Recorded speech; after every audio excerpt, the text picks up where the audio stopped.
यह वीडियो जरा गौर से सुनिएगा।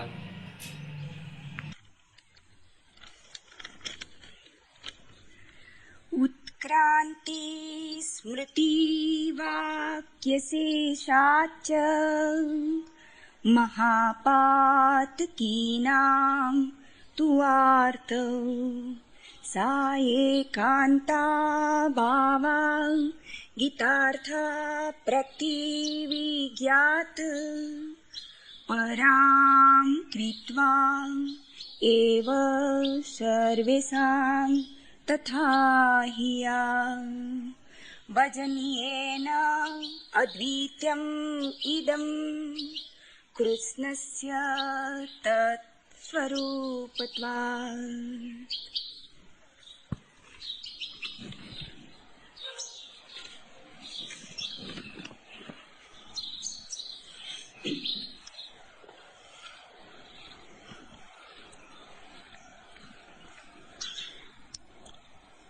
जुस्तजुए राह बाकी है, न मंजिल की तलाश। मुझको खुद है अब मेरे खोए हुए दिल की तलाश।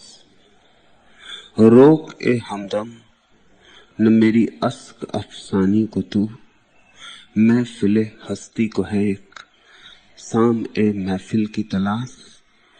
अब नजर आए जहां अपने सिवा कोई न हो, दिल को राहे शौक में है ऐसी मंजिल की तलाश। दीदिए जाहिर से कब तक देखिए अंदाजे दोस्त, कीजिए ए समा अब एक दीदिए दिल की तलाश। एक तो आंख है हमारे पास जो बाहर देखती है, और एक आंख हमारे पास और भी है जो भीतर देखती है। उस भीतर की आंख का हमें कुछ अनुमान नहीं।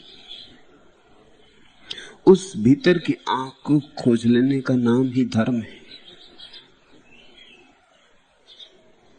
और जो आंख भीतर की है वह भीतर ही नहीं देखती, वह बाहर के पीछे छिपा जो भीतर है उसे भी देखती। संसार और परमात्मा दो नहीं है।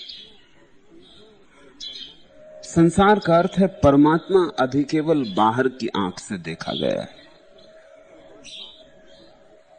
परमात्मा अभी बाहर बाहर से देखा गया है। तो संसार, जिस दिन संसार को हम भीतर की आंख से देख लेते हैं उसी दिन संसार विलीन हो जाता है, परमात्मा ही शेष रह जाता है। परमात्मा संसार की अंतरंग भूमिका है। परमात्मा संसार की आत्मा है। परमात्मा और संसार दो नहीं है, हमारे देखने के दो ढंग हैं।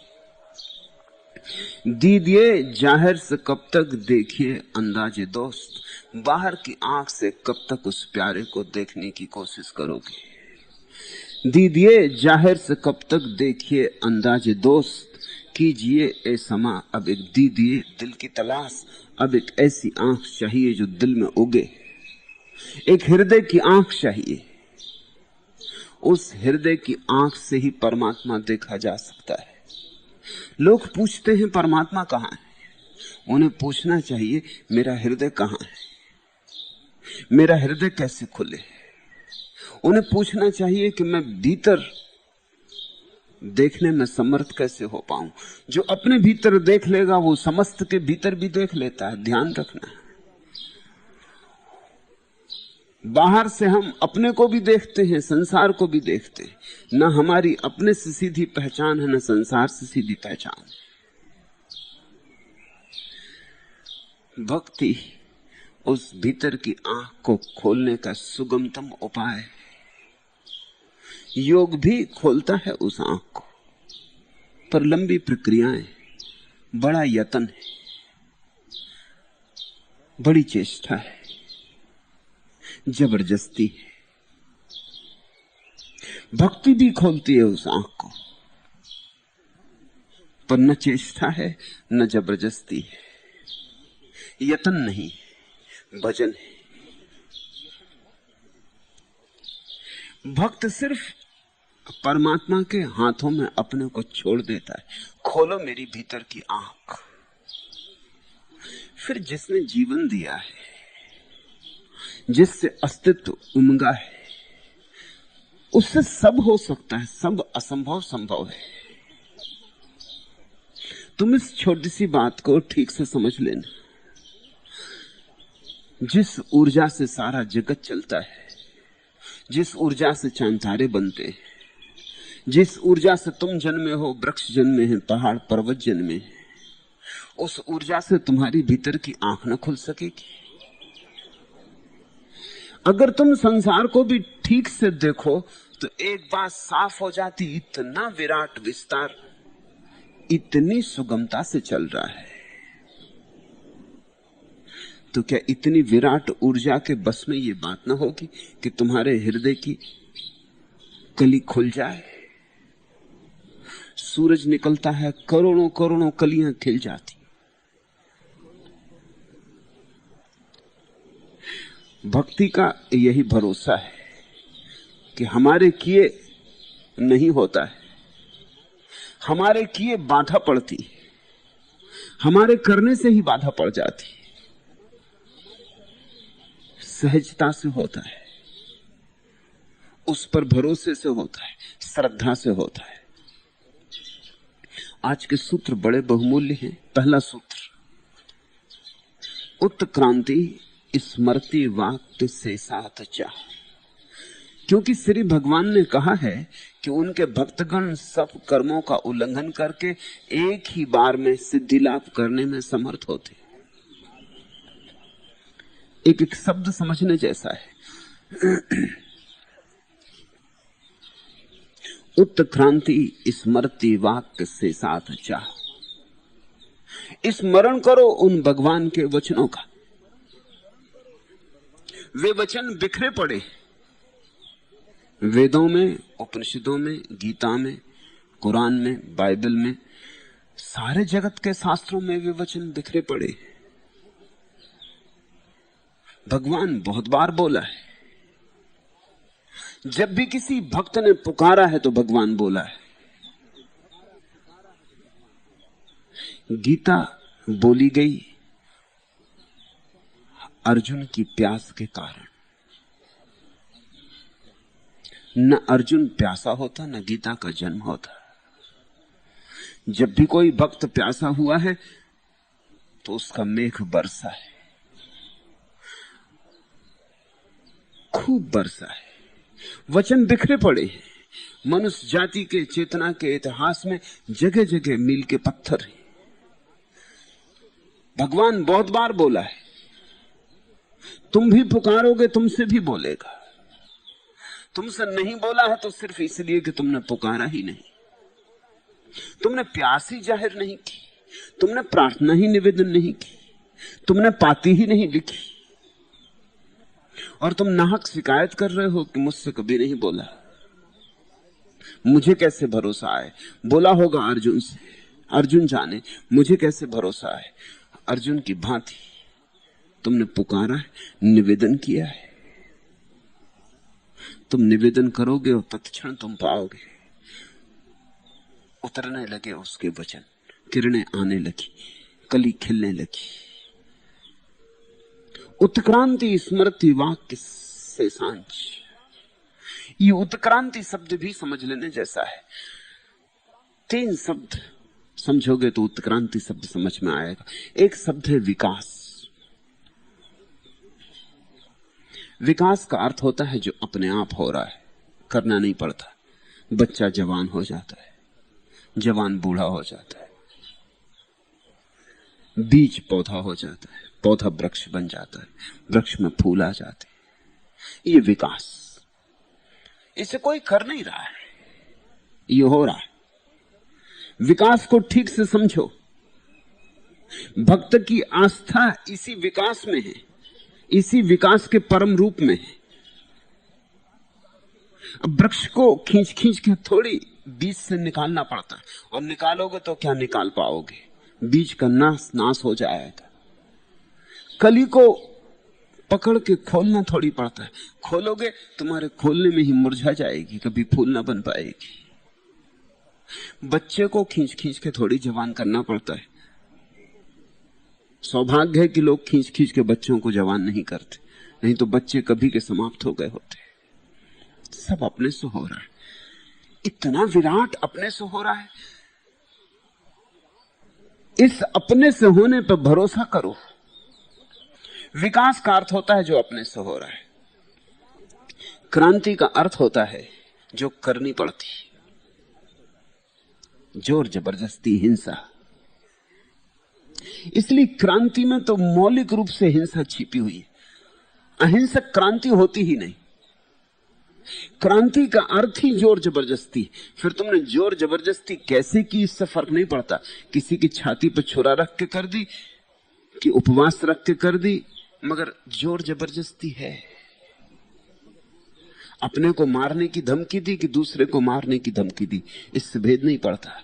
क्रांति का अर्थ ही होता है तुमने भरोसा खो दिया विकास पर, तुम जल्दबाजी में पड़ गए।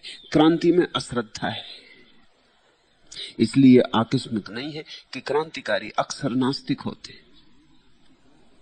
ये आकस्मिक नहीं है कि क्रांतिकारी अधार्मिक हो जाते। ये आकस्मिक नहीं है। इसके पीछे तारतम्य। क्रांति का अर्थ ही होता है किसी व्यक्ति ने अब भरोसा खो दिया विकास पर। अब वो कहता है हमारे बिना किए नहीं होगा, कुछ करेंगे तो होगा, ऐसे तो हो चलता ही रहा है, कभी कुछ नहीं होता। क्रांति का अर्थ होता है जोर जबरदस्ती से लाया गया उलटफेर।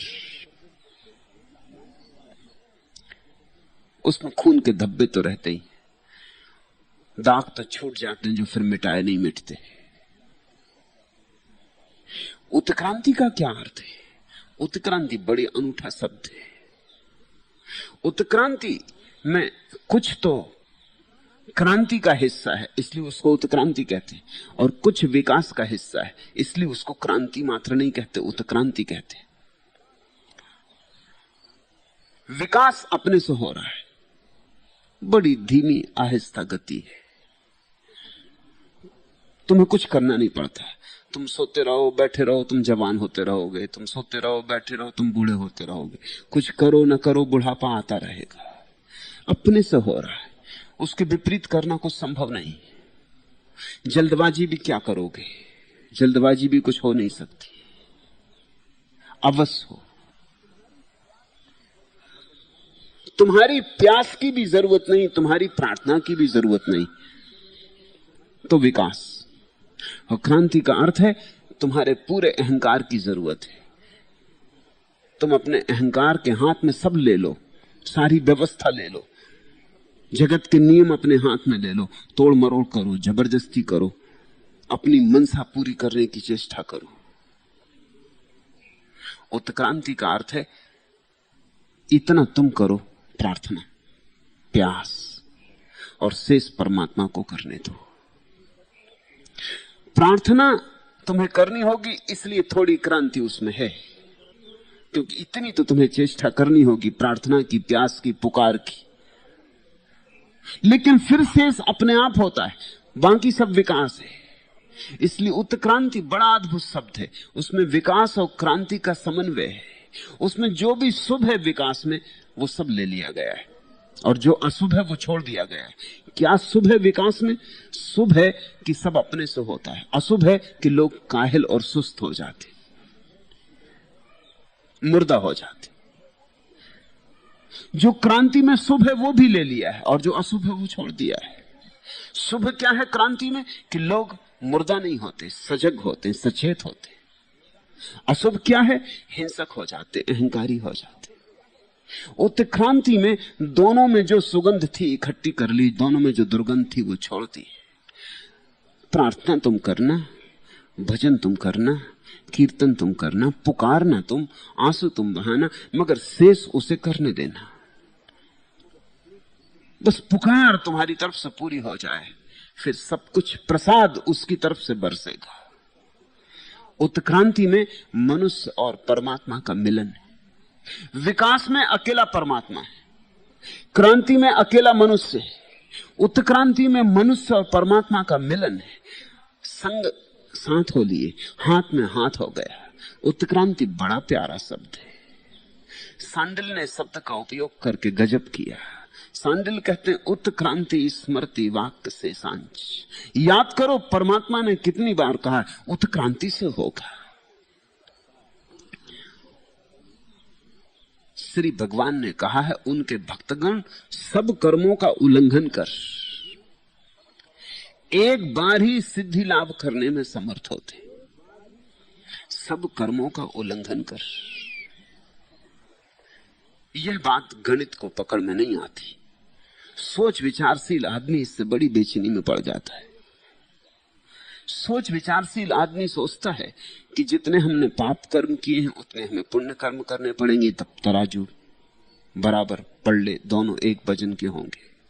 बुरा किया अच्छा करना होगा, चोट किसी को पहुंचाई तो सेवा करनी होगी, किसी को लूट लिया तो दान देना होगा। ये बात बिल्कुल गणित की है। ये बात बिल्कुल न्याययुक्त मालूम होती कि बुरे को साफ करना होगा। फिर बुरा करने में जन्म जन्म लगे हैं तो साफ करने में भी जन्म जन्म लगेंगे। उत्क्रांति कैसे हो जाएगी? एक क्षण में कैसे हो जाएगा? तत्क्षण कैसे हो जाएगा? लेकिन भक्त जानता है कि तत्क्षण भी हो जाता है। तत्क्षण होने की कला है, कीमिया है। क्या कीमिया है? पहली बात, तुमसे बुरा कभी हुआ है वो इसीलिए हुआ है कि तुम सजग ना थे, सचेत ना थे। तुमसे बुरा अगर कभी हुआ है तो तुमने जान के बुरा नहीं किया है। तुम ऐसा आदमी नहीं खोज सकोगे जो जान के बुरा करता है। बुरे से बुरा करने वाला भी अनजाने करता है, या सोच के करता है ठीक ही कर रहा हूं, या सोचता है कि इससे कुछ ना कुछ ठीक होगा। और बुरा से बुरा आदमी भी पछताता है कि ऐसा मैंने क्यों किया।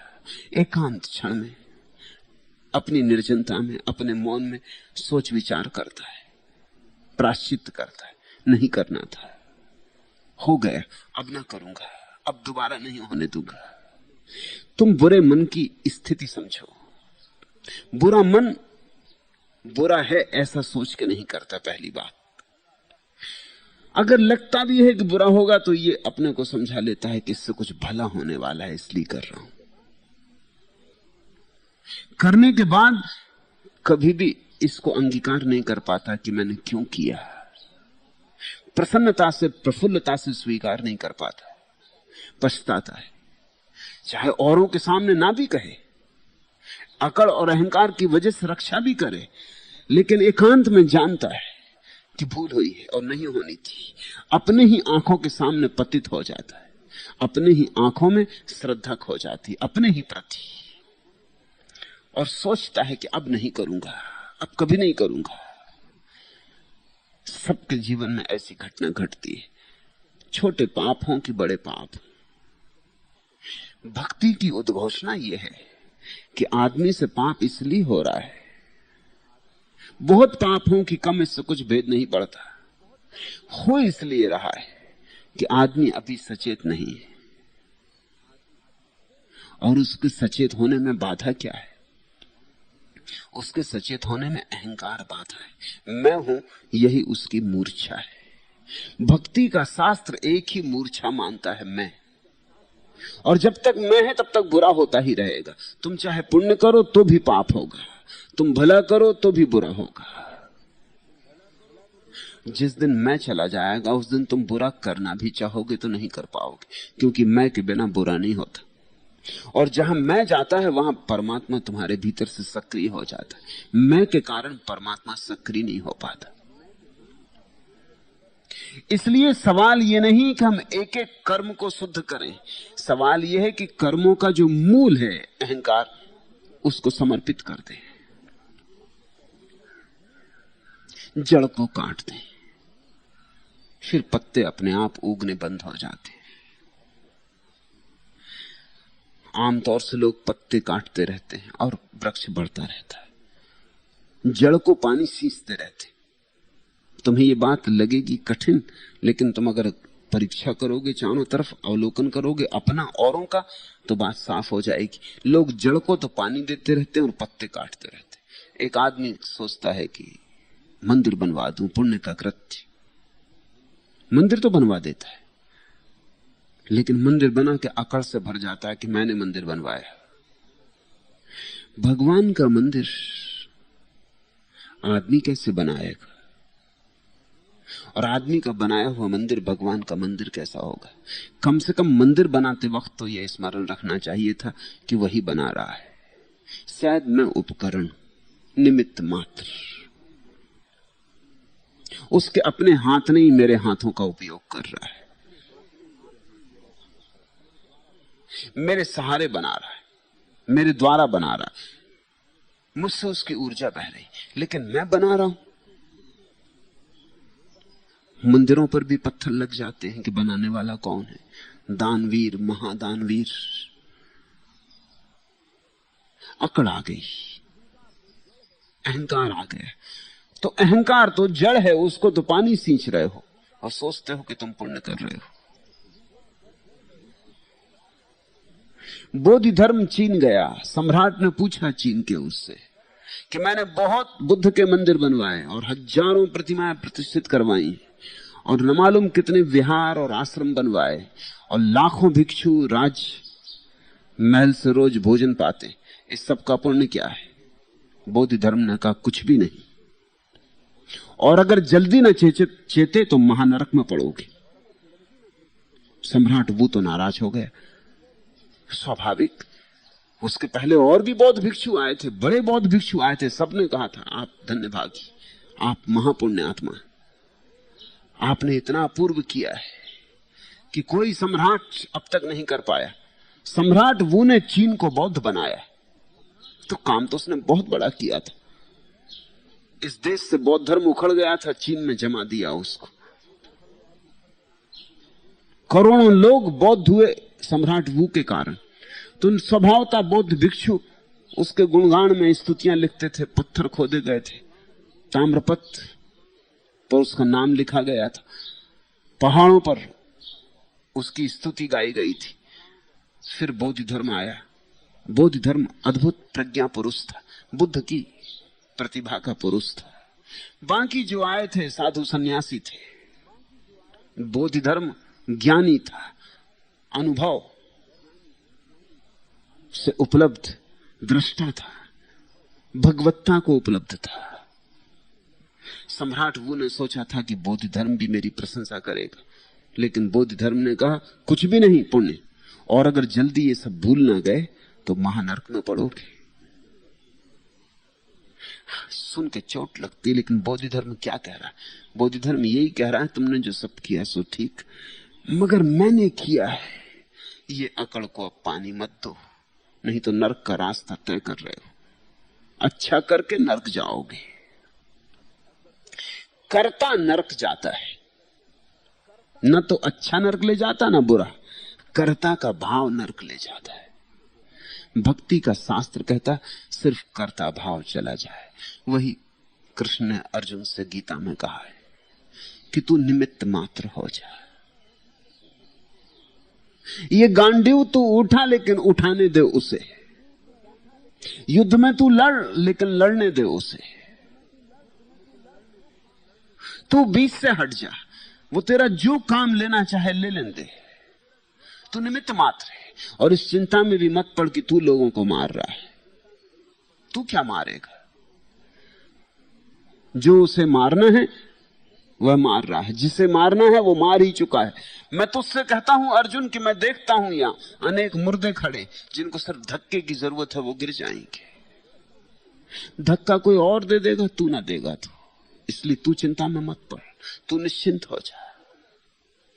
हे कौन थे? तू निश्चिंत होकर युद्ध में उतर जा।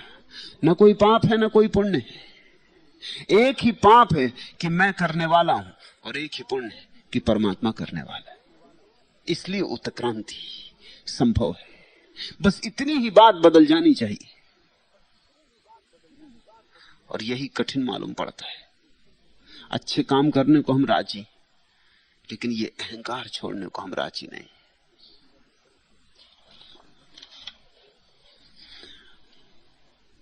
श्री भगवान ने कहा है कि उनके भक्तगण सब कर्मों का उल्लंघन कर एक बार ही सिद्धि लाभ करने में समर्थ होते।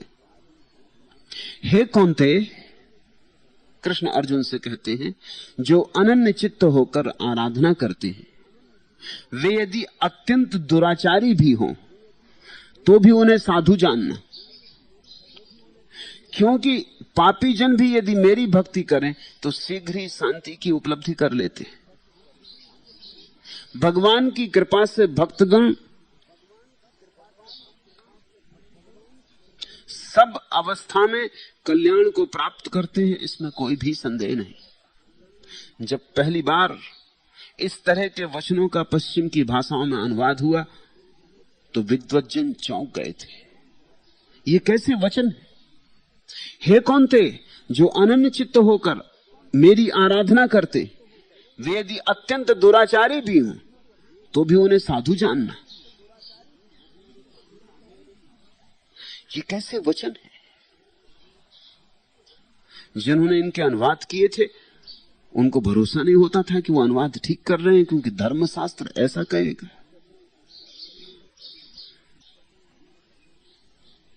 उन्होंने तो मूसा की 10 आज्ञाएं पढ़ी थी, ऐसा मत करना, ऐसा मत करना, ऐसा मत करना, ऐसा करना, ऐसा करना, ऐसा करना। उन्होंने तो करना और ना करना ही सुना था। उन्हें इस अपूर्व बात का कुछ पता ही ना था कि जड़ भी काटी जा सकती है। करने ना करना तो पत्तों की बात है, जड़ काटी जा सकती। जड़ कैसे कटती है? अनन्य चित्त होकर। जो मेरे साथ एक भाव हो जाता है, अनन्य चित्त हो जाता है, कृष्ण कहते हैं।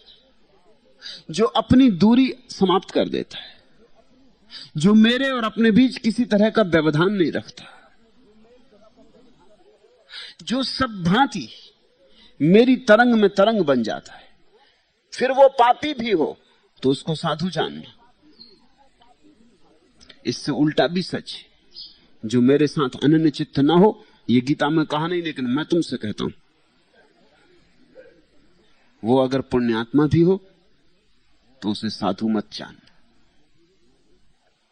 वो तो सीधा तर्क है, दोनों एक ही सिक्के के दो पहलू हैं। क्यों साधु मत जानना? क्योंकि जहां अहंकार है वहां साधुता नहीं।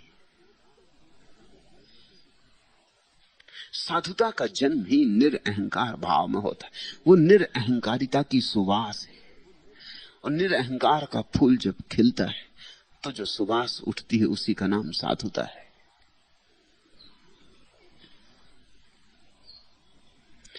अनन्य भाव बहुमूल्य शब्द है।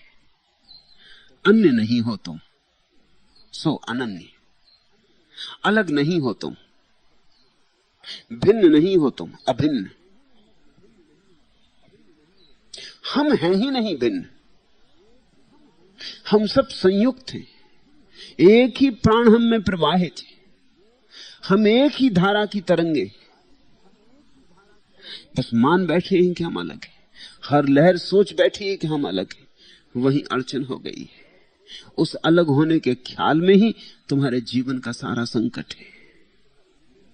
जिस दिन तुम समझ लोगे कि अलग नहीं हो, उसी दिन सारे संकट विलीन हो जाएंगे, एक क्षण में विलीन हो जाएंगे। इसलिए उत्क्रांति सब कर्मों का उल्लंघन कर एक ही बार में सिद्धि लाभ करने में समर्थ हो जाता है भक्त।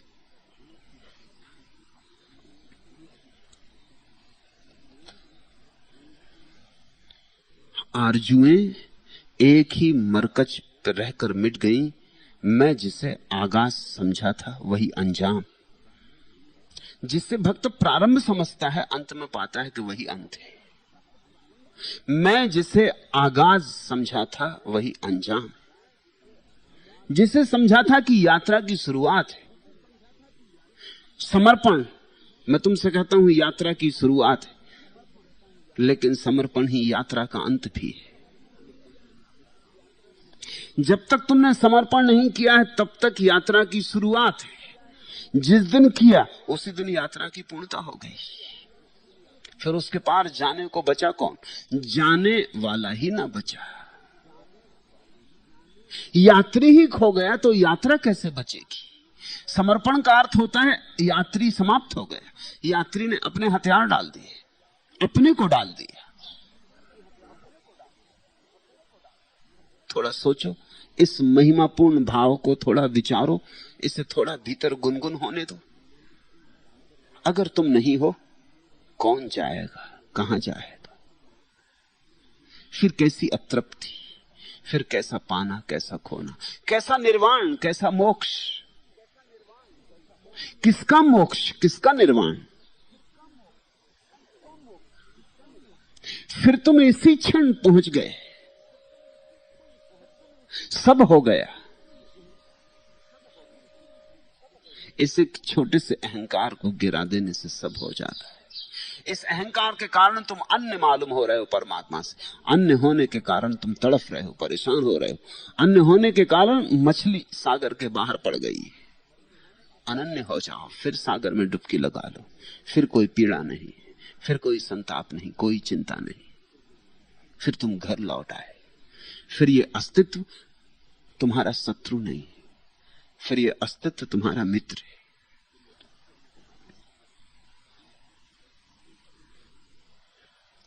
पहले कदम पर मंजिल पूरी हो जाती, और अगर पहले कदम पर मंजिल पूरी हो जाती तो ही समझना तुम भक्त हो। दूसरा कदम उठाने को बचे तो उसका मतलब समर्पण अभी पूरा नहीं हुआ था। और समर्पण आधा आधा होता ही नहीं, या तो होता है तो पूरा होता है, या नहीं होता है। ये समर्पण जैसी महत्वपूर्ण चीजें बांटी नहीं जा सकती, काटी नहीं जा सकती कि थोड़ा सा अभी किया, फिर थोड़ा सा कल करेंगे, फिर थोड़ा सा परसों करेंगे।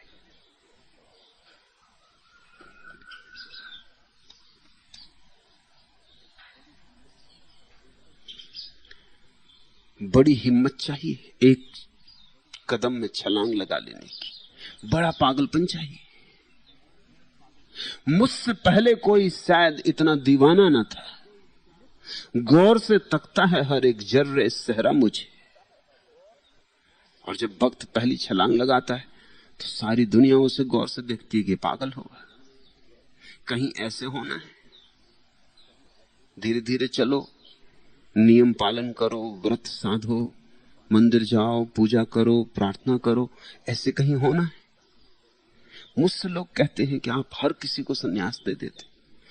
मैं कहता हूं हर किसी को, ये बात ही अपमानजनक है। यहां किसी को भी हर किसी मत कहना। यहां परमात्मा के सिवाय कोई भी नहीं।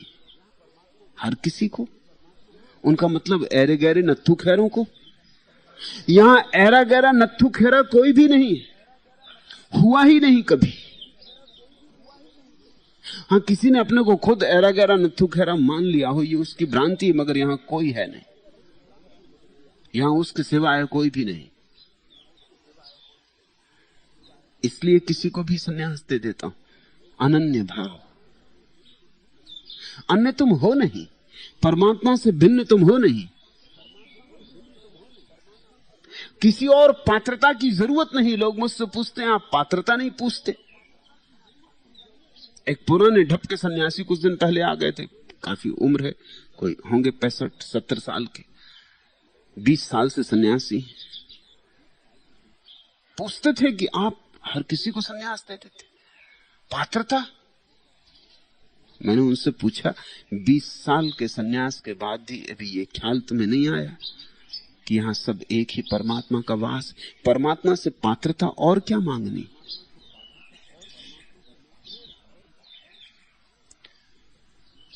रोज पढ़ते हो तत्वमसि, तू वही है, वह तू ही है। रोज उपनिषद दोहराते हो, रोज गीता भी दोहराते हो। ये वचन भी कई बार पढ़ा होगा कि हे कौन थे जो अनन्य चित्त होकर मेरे आराधना करता है, वह दुराचारी भी हो तो भी साधु हो गया। नहीं कि नहीं पढ़ा होगा, 20 साल से सन्यासी हैं, गीता और उपनिषद और वेद ही पढ़ रहे हैं, उनके ज्ञाता हैं। लेकिन बात कहीं उतरती नहीं हृदय में, ऐसा मालूम होता। पढ़ भी लेते, सुन भी लेते, कंठस्थ भी कर लेते तोतों की तरह, बात कहीं भीतर उतरती नहीं, उसका जीवन में कोई प्रभाव नहीं दिखाई पड़ता। अगर ये बात सच है कि हम सब एक ही परमात्मा के हिस्से हैं, तो फिर कौन पात्र कौन अपात्र, फिर कौन रामन कौन राम, फिर कौन बुरा कौन भला? जो जागा उसे न कोई बुरा है न कोई भला है। हाँ, ये सब सोए के भेद। सोए में एक आदमी सपना देख रहा है कि मैं साधु हो गया, और एक आदमी सपना देख रहा है कि मैं चोर हो गया, मगर ये सब सोए के भेद। जाग के दोनों पाएंगे, न तो कोई साधु था न कोई चोर था, न किसी ने हत्या की थी और न किसी ने दान दिया था। जाग के पता चलेगा सब सपने थे। इस जगत में लोग अलग अलग तरह के सपने देख रहे हैं, अस्तित्व सबका एक है, सपने अलग अलग है, सपने प्राइवेट है। सत्ता सार्वलौकिक है, सार्वभौम है। इस भेद को खूब गहरे बैठ जाने दो, और अगर तुम सपने पर विचार करोगे तुम्हें समझ में आ जाएगा कि सपना बिल्कुल निजी होता, बहुत प्राइवेट बात है। तुम किसी मित्र को भी निमंत्रण नहीं कर सकते अपने सपने में, इतना निजी है। तुम्हारे बिस्तर पर ही तुम्हारे साथ सोई हो पत्नी, वो अपना सपना देखेगी, तुम अपना देखोगे, ऐसा नहीं कि दोनों एक ही सपना देख रहे, इतना निजी है। देह से देह छू रही, लेकिन मन अपने अपने सपने देख रहे हैं। तुम लाख उपाय करो, किसी मित्र को कहोगी बहुत ऊंचा सपना देखा रात। मुल्ला नसरुद्दीन अपने एक मित्र से बात कर रहा था। मुल्ला नसरुद्दीन ने कहा कि कल तो बड़ा मजा किया, सपने में पेरिस गया था, और पेरिस की रातें, रंगीन रातें, पेरिस के जुआ घर और शराब घर, बड़ा मजा आया। मित्र ने कहा ये कुछ भी नहीं, मैंने भी कल सपना देखा, हेमा मालिनी को लेकर मैं कश्मीर चला गया। मुल्ला एकदम नाराज हो गए। मुल्ला ने कहा फिर मुझे क्यों नहीं बुलाया, ये कैसी दोस्ती? उस मित्र ने कहा बुलाया था, मैं तुम्हारे घर गया, लेकिन तुम्हारी पत्नी ने कहा कि मुल्ला तो पेरिस गया है। ये सपने में हो रही बात। सपने में तुम किसी को सहयोगी नहीं कर सकते हो, न निमंत्रण कर सकते हो। सपना बिल्कुल निजी है। दूसरा तो क्या होगा, सपने में तुम स्वयं भी नहीं होते। अगर गौर से देखोगे तो सपने में तुम नहीं होते, सपना होता है, तुम कहां?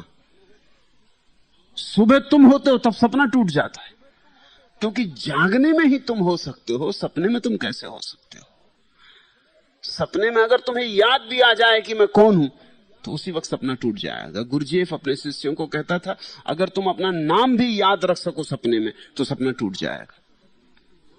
और अगर तुम कोशिश करना, गुरुजीएफ का प्रयोग सफल प्रयोग है, 6 महीने लगेंगे कम से कम, तुम अपना नाम ही याद रखने की कोशिश करना कि मेरा नाम आबासा, जो भी नाम हो, बस ये सपने में मुझे याद रहे कि मेरा नाम राम दुलारी, कि मेरा नाम कृष्ण मुरारी, याद रहे। रोज सोते वक्त यही ख्याल करके सोना कि मेरा नाम कृष्ण मुरारी, कृष्ण मुरारी। सोचते रहना मेरा नाम कृष्ण मुरारी, भूलो नहीं। 3 से लेकर 6 महीने लग जाएंगे, एक रात ये घटना घट जाएगी कि तुम्हें ठीक 20 सपने में याद आ जाएगा मेरा नाम कृष्ण मुरारी। उसी वक्त सपना विदा हो जाए, 1 सेकंड नहीं लगेगा, आंख खुल जाएगी। इतनी सी कुंजी सपने को तोड़ देगी। तुम आए कि सपना टूट जाता, दूसरे को बुलाना तो बहुत मुश्किल मामला है। सपना निजी है। इस जगत में हमारे सपने भर अलग अलग है, हमारी सत्ता अलग अलग नहीं है। सपनों से जागकर जिसने सत्ता जानी है, उसके लिए ना तो कोई बुरा है ना कोई भला है, ना साधु ना असाधु। उसके लिए एक का ही विस्तार है, एक का ही नर्तन चल रहा है। वही वृक्ष में, वही पशुओं में, वही पक्षियों में, वही मनुष्यों में, अनेक अनेक रूपों में उस एक की ही लीला है।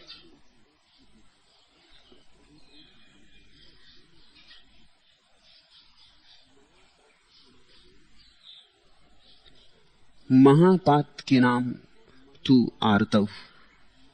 महापातकियों को, भक्ति को आर्त भक्ति में समझना चाहिए। बड़े से बड़ा पापी भी भक्ति को उपलब्ध हो सकता है। भक्ति में कोई दरवाजों पर पात्रता पूछी नहीं जाती। भक्ति तो औषधि है, पात्रता क्या पूछनी है। अपात्र हो इसलिए भक्ति की जरूरत है। सब अंगीकार है, महापातकी भी। लेकिन महापातकी की भक्ति आर्त भक्ति होगी। आर्त भक्ति का अर्थ होता है दुख से जन्मी, जीवन के कटु अनुभव से जन्मी, कांटों की पीड़ा से जन्मी। पाप का क्या अर्थ होता है? पाप का अर्थ होता है दुख स्वप्न। पाप का अर्थ होता है ऐसा सपना तुम देख रहे हो जिसमें बड़ा दुख उठा रहे हो। है सपना, नरक का सपना देख रहे हो। अधिक लोग जीवन में दुख ही पा रहे हैं, वो उनका ही निर्मित दुख है। किसी आदमी के पास 5,000 रुपए, वो कहता 10,000 होने चाहिए। जब तक 10,000 ना हो मैं सुखी नहीं हो सकता। अब ये शर्त उसने ही लगा दी अपने सुख पर। अब वो कहता हम सुखी हो ही नहीं सकते जब तक 10,000 ना हो। तुमने ख्याल किया, लोगों ने सुख पे तो शर्त लगा दी, दुख पे शर्त नहीं लगाई। कोई नहीं कहता मैं तब तक दुखी ना होऊंगा जब तक 1,00,000 रुपए ना हो। तुमने सुना कभी किसी को कहते कि जब तक 1,00,000 रुपए नहीं होंगे मैं दुखी होने वाला नहीं? और ऐसे आदमी को तुम दुखी कर सकोगे? इतने हिम्मतवर आदमी को जो कहे 1,00,000 होंगे तभी दुखी होंगे। अभी क्या दुख, अभी हैसियत ही नहीं दुखी होने की। नहीं, लोग दुख पर शर्त नहीं लगाते इसलिए दुखी हैं, और सुख पर शर्त लगाते हैं इसलिए सुखी नहीं हो पाते। ख्याल करना, ये तुम्हारा ही आयोजन। तुम कहते हो ये स्त्री मिलेगी तो सुख होगा, छोड़ो इसको, कहो कि ये स्त्री जब तक नहीं मिलती तब तक दुखी क्यों हो, ये मिलेगी तभी दुखी होंगे। जब तक ये स्त्री ना मिले, ये कार ना मिले, ये मकान ना मिले, ये धन ना मिले, ये पद ना मिले, तब तक हम दुखी होने वाले नहीं। तब तक तो मौज कर लें, फिर तो ये सब मिलने वाला, कोशिश करोगे तो मिल ही जाएगा। लेकिन जिस आदमी ने दुख पर शर्तें लगा दी उसे तुम दुखी नहीं कर सकते। कैसे करोगे? हमने सुख पर शर्तें लगाई। लोग कहते हैं पहले इतनी चीजें हो जानी चाहिए तब हम सुखी होंगे। एक तो वो उतनी चीजें कभी हो नहीं पाती इसलिए दुखी रहते। फिर अगर कभी हो भी जाएं तो शर्तें आगे सरक जाती। शर्तों का कोई भरोसा? तुम कहते थे 10,000 जब होंगे तब सुखी होंगे। जब तक तुम 10,000 पे पहुंचते हो तब तक तुम्हारी शर्त भी आगे सरक जाती। वो कहती 10,000 में क्या होता है, चीजों के दाम भी बढ़ गए, हालतें भी सब बदल गई। अब तो 50,000 से कम में सुख हो ही नहीं सकता। और तुम ये मत सोचना कि 50,000 मिल जाने से तुम सुखी हो जाओ। हो सकता है एक आध क्षण को तुम्हें भ्रांति हो सुख की, बस भ्रांति ही होगी, क्योंकि तुम दुख का अभ्यास कर रहे हो। एक आदमी 50,000 रुपए कमाते कमाते कमाते कमाते इतना दुख का अभ्यास कर लिया है कि जब उसे 50,000 मिलेंगे तो उसकी समझ में नहीं आएगा कि अब सुखी कैसे हूं। दुख का अभ्यास जड़बद्ध हो गया, दुखी होने में वो कुशल हो गया। इसलिए अक्सर तुम पाओगे धनी आदमी गरीब से भी ज्यादा दुखी हो जाते। गरीब और अमीर में इतना ही फर्क है कि गरीब आदमी ज्यादा दुख नहीं खरीद सकता, उसकी खरीदने की सीमा है। अमीर आदमी ज्यादा दुख खरीद सकता है, उसकी सीमा बड़ी है। इसलिए अगर अमेरिका में लोग ज्यादा दुखी हैं तो तुम हैरान मत होना, उसका कुल कारण इतना, उनके दुख खरीदने की सीमा काफी बड़ी हो गई है। वो एक ही गांव में रहकर दुखी नहीं होते, वो सारी दुनिया में जाकर दुखी होते, चक्कर मारते दुनिया का, इस राजधानी से उस राजधानी में दुखी होते। वो एक स्त्री के साथ दुखी होते नहीं, एक स्त्री से क्या दुखी होना, वो पुराना ढब हो गए। एक आदमी 8-10 स्त्रियों के साथ जिंदगी में दुखी होता।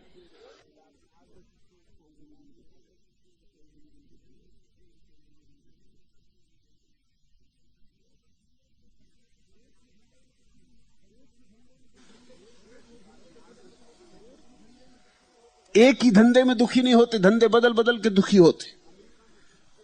अमेरिका में प्रत्येक आदमी के औसत धंधे की सीमा 3 साल है। 3 साल से ज्यादा कोई टिकता नहीं। वो विवाह की भी औसत उम्र है 3 साल से ज्यादा विवाह भी नहीं टिकता। अब लोग दुखी होने के लिए खूब उपाय है, उनके पास सुविधा है। गरीब आदमी की वही तकलीफ है। मैंने सुना मुल्ला नसरुद्दीन का बाप जब मरा तो उसने मुल्ला को बुला के कहा कि देख बेटा, एक मेरे जीवन का अनुभव है कि जितना धन बढ़ता है उतनी चिंताएं, बेचैनियां, परेशानियां बढ़ती। ये मैं तुझे अपने सार अनुभव की बात कह रहा हूं। कम में संतुष्ट होना ठीक है, शांति रहती, ज्यादा में अशांति बढ़ जाती। मुल्ला ने जल्दी से उसके पैर पकड़ लिए और कहा कि सब समझ गया, मगर आशीर्वाद दो। अशांति बढ़े तो अशांति बढ़े, मगर ज्यादा हो।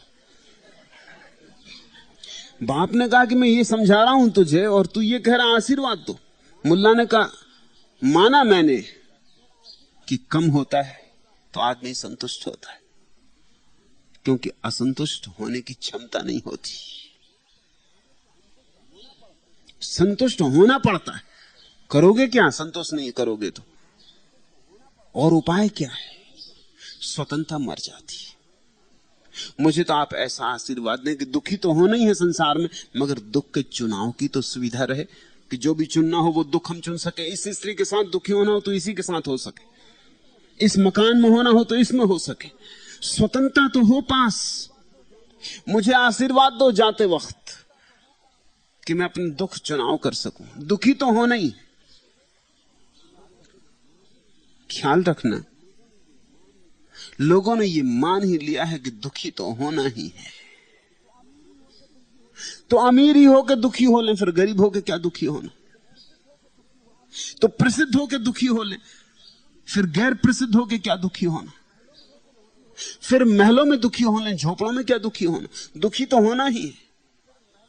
नहीं, लेकिन यह बात सच नहीं है कि दुखी होना ही है। दुख तुम्हारा सृजन है और सुख भी तुम्हारा सृजन है, तुम्हारी दृष्टि के विस्तार है। दुख भी तुम्हारा सपना है, सुख भी तुम्हारा सपना है। सपने के तुम मालिक हो, लेकिन तुम ये भरोसा नहीं कर पाओगे। एक दूसरा प्रयोग भी गुरजेफ अपने शिष्यों को करवाता था। वो था अपनी स्वेच्छा से स्वप्न पैदा करने की प्रक्रिया। वो भी कीमती प्रयोग है। तुमने अब तक सपने देखे जो हुए, तुमने कोई सपना अपनी मौत से देखा? देखना चाहिए मौत से सपना। सपने में भी गुलामी।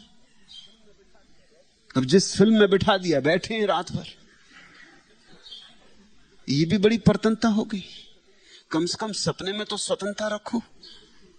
गुरजेफ अपने शिष्यों को यह प्रयोग करवाता था। यह प्रयोग कीमती, क्योंकि इस प्रयोग से जीवन के संबंध में दिशा सूचित हो जाती है। कोई साल भर लगता है, कभी 2 साल भी लग सकते हैं। लंबा प्रयोग है, क्योंकि बड़ी गहरी पकड़ है सपने की। लेकिन तुम अपने मन का सपना देख सकते हो। रोज रोज वही सपना सोच के सोते वक्त जब तुम्हारी चेतना खो रही और नींद उतरने लगी, तब तुम वही सपने का प्लाट रचते रहो। वही सपना रोज रोज रोज बदल मत लेना, नहीं तो उसकी कोई छाप ही ना पड़ेगी। रोज वही सपना, एक सपना तय कर लो, बस उसी को रोज सोचते हुए सो जाओ। रोज रोज, दिन रात, महीनों वर्षों बीत जाएं, एक दिन तुम अचानक पाओगे वो सपना तुम्हारे सपने में आ गया, वो दृश्य सामने खड़ा हो गया। उसी दिन तुम्हें एक अपूर्व अनुभव हो जाएगा कि अब तक जो सपने देखे वो भी तुम्हारी भ्रांति थी कि अपने आप हो रहे हैं। अनजाने अचेतन मन से तुम उन्हें पैदा कर रहे थे। तुमने उन्हें पैदा किया था, होश में नहीं थे। अब तुमने होश से एक सपना पैदा करके देख लिया। उस दिन के बाद तुम जो सपने देखना चाहो देख सकते हो। और उसके बाद का प्रयोग है, फिर तुम सपने ना देखना चाहो तो मत देखो। पहले तो सपने पर स्वतंत्रता चाहिए कि जो तुम देखना चाहो देख सको। फिर दूसरा कदम यह है कि फिर तुम रात एक तय करके सो जाओ कि अब सपना नहीं देखना, आज नहीं जाएंगे किसी फिल्म में, तो तुम निश्चिंत होकर रात भर सो सकोगे। और अगर रात में यह संभव हो जाए तो दिन में भी संभव हो जाएगा, क्योंकि रात और दिन में कुछ भेद नहीं। तुम अपने मन के मालिक हो, मगर मालिकियत की तुमने घोषणा नहीं की। तुम घिसते चले जा रहे। तुम्हारा मन जो तुम्हें दिखाता है तुम देखे चले जा रहे।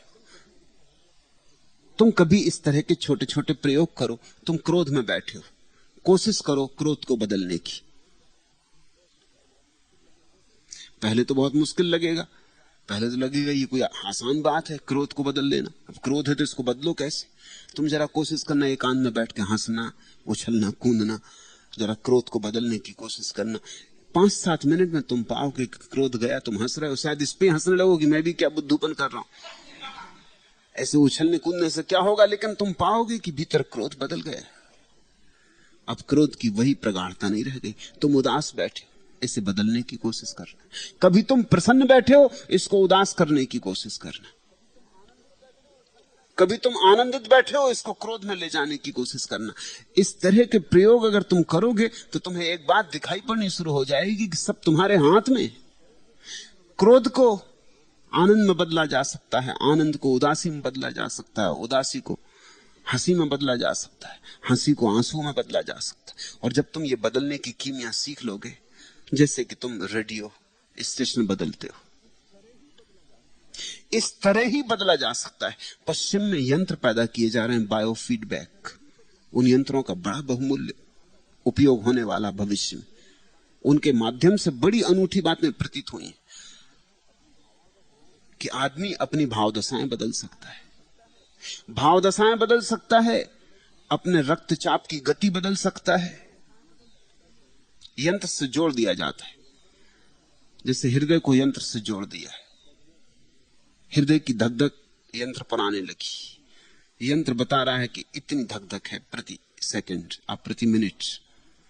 अब आदमी को कहा जाता है कि तुम कोशिश करो कि कम हो जाए। तुम कहोगे कैसे कोशिश करें कम हो जाए? हृदय पर कभी तुमने कोशिश तो की नहीं, मगर प्रयास तुम करते हो और तुम चकित हो जाते हो। सामने अंक गिरने लगते, इधर तुम कोशिश करते हो, वहां अंक गिरने लगे। जब 2-4 अंक गिर जाते हैं तुम्हें भरोसा आ जाता है कि अरे एक कुंजी हाथ लग गई। हालांकि तुम किसी को बता नहीं सकोगे कि कैसे तुम कर रहे हो भीतर, मगर तुम कर लेते हो। तुम गिरा सकते हो, रक्तचाप कम ज्यादा हो जाता है। और अभी तो बड़ा चमत्कार हुआ जब कुछ मरीजों ने इन यंत्रों के साथ जुड़ के अपने खून में बहने वाली शक्कर को भी कम कर ली।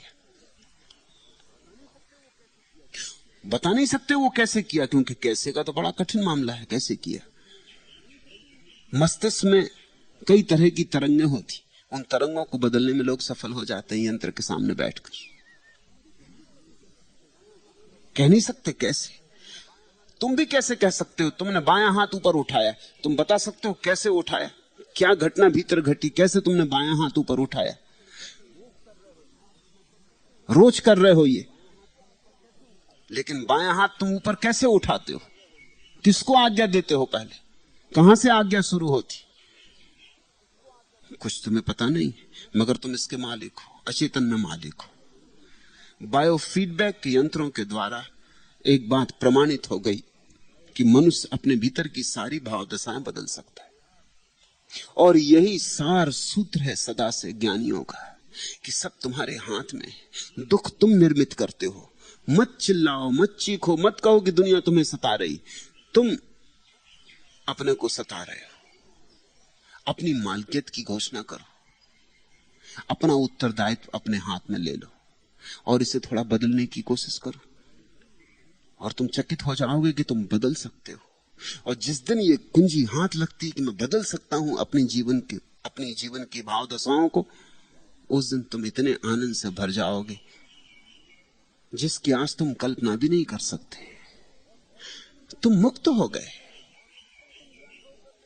और जिस दिन तुम यह अनुभव कर लेते हो कि क्रोध प्रेम में बदला जा सकता है, प्रेम उदासी में बदला जा सकता है, उदासी हंसी में बदली जा सकती, जैसे कि रेडियो पर तुम स्टेशन लगा रहे हो, उस दिन एक बात साफ हो गई कि तुम इन सबसे अलग हो। तुम सिर्फ साक्षी मात्र हो। तुम रेडियो स्टेशन नहीं हो, न तुम रेडियो हो। तुम बाहर बैठे हुए व्यक्ति हो जो कि रेडियो स्टेशन लगा रहा है, जो चाबी घुमा रहा है। तुम अलग हो, तुम पृथक हो तुम्हारी सारी भाव दशाओं से। जिस दिन आदमी जानता है कि मैं अपनी सारी भाव दशाओं से पृथक हूं, उसी दिन अहंकार विलीन हो जाता है और उस दिन पता चलता है कि मैं परमात्मा से अनन्य हूं, एक हूं। तुमने अपने को क्षुद्र सीमाओं में बांध रखा है, इसलिए तुम विराट से टूटे हुए मालूम पड़ते हो। तुम्हारी आंखें छोटी छोटी बातों में उलझ गई। तुम सोचते हो यही मैं हूं, मेरा धन, मेरी देह, मेरी पत्नी, मेरा पति, मेरे बच्चे, मेरा मकान।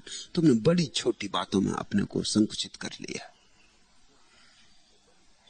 जैसे जैसे ये मैं भाव गिरेगा, वैसे वैसे तुम पाओगे आकाश भी तुम्हारी सीमा नहीं, तुम विराट हो। जीवन के दुख से महापातकी को आर्त भक्ति पैदा होती। और कौन है ऐसा जो जीवन में दुखी नहीं? सुखी आदमी मिलते कहां हैं? दुखियों का संसार है। और इन दुखियों के संसार में सुखी बच्चे पैदा भी होते हैं तो जल्दी ही दुख का अभ्यास सीख जाते, क्योंकि बाप दुखी, मां दुखी, भाई दुखी, बहन दुखी, शिक्षक दुखी, सब तरफ दुखी दुखी लोग हैं। बच्चे को हंसने में भी लज्जा आने लगती। बच्चा आनंदित होना चाहता है क्योंकि सब परमात्मा के घर से आते, वहां की खबर लेके आते, वहां का नाच लेके आते। उन्हें कुछ पता नहीं होता, लेकिन यहां सबको दुखी देखते हैं, उदास देखते हैं, यहां सब परेशान है। बच्चे भी धीरे धीरे इस परेशानी में संक्रमित हो जाते। ये परेशानी उन पर भी थुप जाती, फिर उतारे नहीं उतरती। इसी को फिर से उतार कर रख देने का नाम पुनर्जन्म है। द्विज हो गए तुम।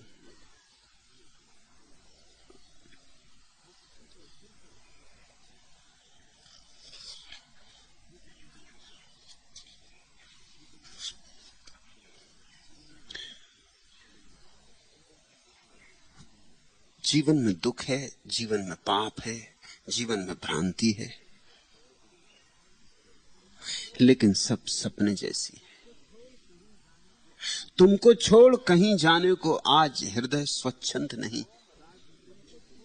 रोम राजी पहले गिन डालूं, तब तन के बंधन बतलाऊं। नाम दूसरा मन का बंधन, कैसे दोनों को अलगाऊं। नित्य वचन की गांठ जोड़ती मेरी रचना, मेरी रचना। तुमको छोड़ कहीं जाने को आज हृदय स्वच्छंद नहीं। मेरी दुर्बलता के पल को याद तुम ही करुणा कर आते। अपनी करुणा के क्षण में तुम मेरी दुर्बलता विसराते। बुद्धि विचारी गुमसुम हारी, साफ बोलता परिचित मेरा। मेरे पाप तुम्हारी करुणा में कोई संबंध नहीं। तुमको छोड़ कहीं जाने को आज हृदय स्वच्छंद नहीं। इसकी फिक्र छोड़ दो कि तुम्हारे पाप इतने बड़े हैं कि तुम परमात्मा को कैसे पा सकोगे। तुम्हारे पापों में और उसकी करुणा में कोई संबंध नहीं। तुम्हारे पाप थोड़े हैं कि ज्यादा, बड़े हैं कि छोटे, ऐसे हैं कि वैसे, कुछ फर्क नहीं पड़ता। तुम पापी हो कि पुण्यात्मा, कुछ फर्क नहीं पड़ता। उसकी करुणा तो बरस ही रही। उसकी करुणा तुम्हारे पापों के अनुसार नहीं बरसती, न तुम्हारे कृत्यों के अनुसार बरसती। देखते नहीं तुम, जब बादल घना होता आकाश में, आषाढ़ के मेघ आते, तो फिक्र थोड़ी करते हैं कि पापी के खेत में न बरसे कि पुण्यात्मा के खेत में बरसे। फिक्र थोड़ी करते हैं कि चोर के खेत में ना बरसे और दानी के खेत में बरसे। ऐसे ही उसके करुणा के मेघ भी कोई चिंता नहीं करते। मेरे पाप तुम्हारी करुणा में कोई संबंध नहीं।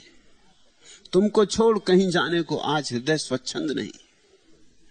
जिस दिन तुम ये सत्य समझ लोगे, तब तुम ये फिक्र भी छोड़ दोगे कि अच्छा करके पहुंचूंगा, बुरा करके कैसे पहुंच पाऊंगा। तुम पहुंचे ही हुए हो। उसकी करुणा चिंता ही नहीं करती। इसकी करुणा बेशर्त होती है। करुणा में शर्त हो तो करुणा ही नहीं। सशर्त करुणा करुणा कैसे कही जाएगी? अगर वो कहे कि हाँ तुमने इतने पाप किए तो इतनी करुणा मिलेगी, तुमने इतना पुण्य किया तो तुमको इतनी ज्यादा मिलेगी, तो करुणा में शर्त हो गई। फिर उसकी जरूरत ही क्या है? इसलिए तो जिन विचार पंथों ने कर्म के सिद्धांत को जोर से पकड़ा, उन्हें अंततः परमात्मा को इंकार कर देना पड़ा। जैनों बौद्धों ने परमात्मा को इंकार किया। उसका कारण नास्तिकता नहीं, उसका कारण कर्म का सिद्धांत और गणित। जैनों का तर्क यह है कि अगर हमारे ही कर्म के अनुसार हमें अच्छा और बुरा मिलता तो फिर परमात्मा को और होने की जरूरत क्या है। मैं बुरा करूंगा तो बुरा पाऊंगा और अच्छा करूंगा तो अच्छा पाऊंगा, फिर परमात्मा की और बीच में होने की जरूरत क्या है। ये नियम पर्याप्त, ये नियम ही परमात्मा है। कर्म का सिद्धांत अगर सच में पूरी तरह पकड़ा जाए तो परमात्मा के होने की कोई जगह नहीं रह जाती, बल्कि उसके होने से अड़चन होगी, बाधा होगी। एक आदमी ने पाप किया, उसको दंड मिलता है। एक आदमी ने पुण्य किया, उसको पुरस्कार मिलता है। यह नियम से ही हो जाता है। अब अगर इसके पीछे हम किसी एक जीवंत शक्ति को स्वीकार करें तो खतरा है, क्योंकि हो सकता है कभी पापी पे दया आ जाए तो फिर अन्याय होगा, और कभी ऐसा हो सकता है कि पुण्यात्मा पर क्रोध आ जाए तो अन्याय हो जाएगा। फिर परमात्मा की मौजूदगी खतरनाक हो जाएगी। कोई जरूरत नहीं, जैन कहते परमात्मा की, कर्म का सिद्धांत पर्याप्त। मेरे हिसाब में यह बात है कि जो लोग कर्म का सिद्धांत जोर से मानेंगे उनको परमात्मा को इंकार करना ही होगा, वो तार्किक निष्पत्ति है। और जो लोग परमात्मा को मानेंगे उनको कर्म के सिद्धांत को एक तरफ हटा के रखना होगा, वो भी तार्किक निष्पत्ति। इसलिए कृष्ण गीता में कर्म के सिद्धांत को हटा के रख देते हैं। कहते हैं, हे कौन्ते, जो अनन्य चित्त होकर मेरी आराधना करता वह अत्यंत दुराचारी भी हो तो भी साधु है। जैन शास्त्र इसके लिए स्वीकृति नहीं देंगे, ये तो हद हो गई। फिर तो दुराचारी सब आराधना करके पहुंच जाएंगे, फिर सदाचार का उपयोग क्या है? फिर कोई सदाचारी होने के लिए कष्ट क्यों झेले? इसलिए जैनों ने अगर कृष्ण को नरक में डाल दिया अपने शास्त्रों में तो इन्हीं वक्तव्यों के कारण, क्योंकि ये वक्तव्य कर्म के सिद्धांत के विपरीत जाते हैं। मगर ये वक्तव्य बड़े अनूठे। कर्म का सिद्धांत बुद्धि का सिद्धांत है, गणित का सिद्धांत है, उसमें करुणा की कोई जगह नहीं। इसलिए जैन मुनि कठोर हो जाता, उसमें करुणा की जगह नहीं बचती, रूखा सूखा हो जाता, उसमें दया भाव नहीं बचता। हालांकि बातें वो दया की करता और अहिंसा की, मगर उसकी अहिंसा भी रूखी सूखी हो जाती। तुमने फर्क देखा? जैन करुणा शब्द का उपयोग नहीं करते, अहिंसा शब्द का उपयोग करते, नकारात्मक शब्द। अहिंसा का कुल इतना मतलब होता दूसरे को चोट ना पहुंचाना, बस इतना। लेकिन किसी को चोट लगी हो उसमें मलहम पट्टी करना कि नहीं, वो अहिंसा में नहीं आता। अहिंसा का मतलब इतना होता है चोट नहीं पहुंचाना। लेकिन चोट लगी हो किसी को, फिर अहिंसा उस संबंध में चुप है। करुणा कहती है किसी को चोट लगी हो तो मलहम पट्टी करना। करुणा विधायक है, अहिंसा नकारात्मक है। अहिंसा केवल तुम्हें बचाती बुरे काम करने से, करुणा तुम्हें भले की तरफ प्रेरित करती है। जैनों के हिसाब से जगत में अहिंसा हो जाए तो पर्याप्त है। कृष्ण के हिसाब से जब तक जगत में करुणा ना बरसे तब तक पर्याप्त नहीं। लोग एक दूसरे को चोट ना भी पहुंचाएं तो भी क्या होगा? एक एक आदमी बैठ के मुनि बन के बैठ जाए अपनी अपनी जगह, कोई किसी को चोट नहीं पहुंचाता, कोई किसी को झगड़ा झांसा नहीं करता, सब बैठे गुमसुम कि बोले तो कोई झंझट ना हो जाए, किसी की निंदा ना हो जाए, कोई शब्द किसी को चोट ना कर दे। सब बैठे हैं अपनी अपनी कब्रों में बंद। अस्तित्व बड़ा उदास हो जाए। कृष्ण से उनकी नाराजगी ठीक है, क्योंकि कृष्ण ने कर्म के सिद्धांत को तोड़ दिया। कहा जो मेरी आराधना करते वो अगर पापी भी हो तो साधु जानना, और मैं और जोड़ रहा हूं उसमें कि जो मेरी आराधना नहीं करते अगर वो पुण्यात्मा भी हो तो उनको पापी जानना। कर्म और करुणा का, कर्म के सिद्धांत और करुणा का कोई तालमेल नहीं बैठ सकता। करुणा का अर्थ यह होता है कि बेटा ने कितना ही बुरा किया हो, जब वो मां के पास आता तो मां उसे छाती से लगा लेती। वो ये नहीं कहती कि इसमें कैसे छाती से लगाऊं, तू चोर था, तूने बेईमानी की, तू शराब पी के आ रहा है। सच तो यह है कि जो शराब पी के आ रहा है और जुआ खेल के आ रहा है, मां उसे और जोर से हृदय से लगा लेती, उस पर और दया आती। ये बेचारा, इसको बोध कब आएगा, इसको समझ कब होगी। करुणा का अर्थ होता है ये जगत तुम्हारे प्रति मां जैसा हृदय रखता है, तुम क्षमा किए जाओगे। इसका यह मतलब मत लेना ना कि तुम्हें बुरा करना है, करो मजे से, इसका यह मतलब नहीं है। वहीं भ्रांतियां हो जाती है। इसका मतलब यह मत ले लेना कि अब क्या फिक्र पड़ी, फिर मजे से करो बुरा, जितना बुरा करना हो करो। इसका कुल मतलब इतना है कि बुरा तो तुम कर ही चुके हो, काफी कर चुके हो, जितना करना उतना कर ही चुके हो, अब और करने की जरूरत नहीं है। अब जीवन ऊर्जा को आराधना बनने दो।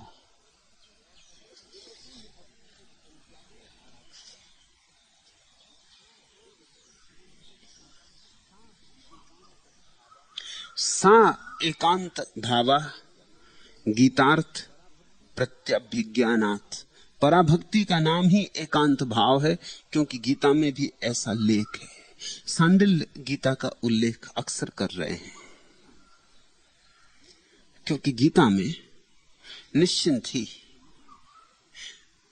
कर्म से मुक्ति के और भक्ति के अनूठे वचन उपलब्ध हैं। वैसे वचन न तो कुरान में है न बाइबल में। गीता इस अर्थ में अनूठी, उसमें करुणा पूरी तरह प्रकट हुई है परमात्मा की। मनुष्य की क्षुद्रताओं का हिसाब नहीं रखा गया है। तुम्हारे पाप भी तो 2 कौड़ी के हैं, उनका क्या हिसाब रखना है। किसी ने किसी की जेब से 2 पैसे चुरा लिए, क्या फर्क पड़ता है, इस जेब से उस जेब में रख दी, सब जेबें उसकी और सब हाथ उसके। अब इसको ज्यादा शोरगुल मत मचाओ कि बड़ा भारी पाप हो गया कि तुम किसी सुंदर स्त्री को देखे और तुम्हारे मन में कामना जग गई, मगर उस सुंदर स्त्री में भी वही बैठा है और तुम्हारी कामना में भी वही जग रहा है। अब इसको इतना परेशान मत हो जाओ, इसको इतना तूल मत दो। लोग तिल का ताड़ बना रहे हैं, और खासकर साधु महात्मा तो बड़े ही कुशल हैं तिल का ताड़ बनाने में। उसको इतना बढ़ा चढ़ा के बता देते हैं कि तुम्हारी छाती पे हिमालय रख देते हैं, फिर तुम सरक ही नहीं पाते। अब अगर तुम अपनी 24 घंटे में हिसाब रखोगे कि तुमने कितने पाप किए, तो मरी जाओगे, दबी जाओगे। कुछ किए, कुछ सोचे, कुछ नहीं कर पाए तो रात सपने में किए। अगर इन सब पापों का तुम हिसाब रखोगे, और वही तुम्हारे महात्मा कह रहे हैं कि हिसाब करो, उनको बड़ी बेचैनी हो रही कि हिसाब करो, अपने पापों का हिसाब रखो। एक सज्जन मेरे पास आए, बड़े उदास थे, बड़े परेशान थे, जैसे बड़ा बोझ ढो रहे हूं। मैंने कहा मामला क्या है? उन्होंने कहा मैं बड़ा पापी हूं, ये मेरी डायरी देखी। डायरी ले आए थे साथ, इसमें सब लिखता हूं। मैंने उनकी डायरी देखी, मैंने कहा तुम्हारी डायरी पढ़ के मैं उदास हुआ जा रहा हूं।